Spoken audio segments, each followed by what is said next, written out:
So ito mga guys, no, ito yung 20 amperes pero ginawang dalawang breaker. Ay makikita natin ito yung pinaka line 1, ito yung pinaka live.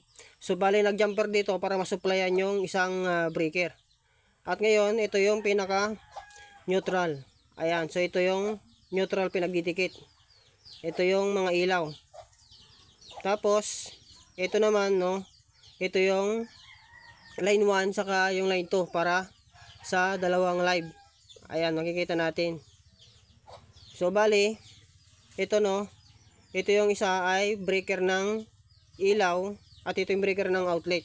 So kaya dalawa yan, kaya tipid. At bali ito yung dati nating wiring, no, papalitan natin kasi nga luma na. So ito yung PDX wire, no? Pero kung na 25 years na yan, no. So ganito yung 20 amperes, dalawang breaker, no. Breaker ng outlet, breaker ng mga ilaw. So na sobrang tipid pag ganito yung ginagawa. Pero ito kasi, no, tipid lang kasi ito. Pero pwede rin po ito sa mga nagtitipid. Kasi itong ganitong klase ay discard ito ng mga electrician. 25 years na yung breaker natin na ito, pero work it, gumagana pa rin. So papalitan na, bibili ng bago.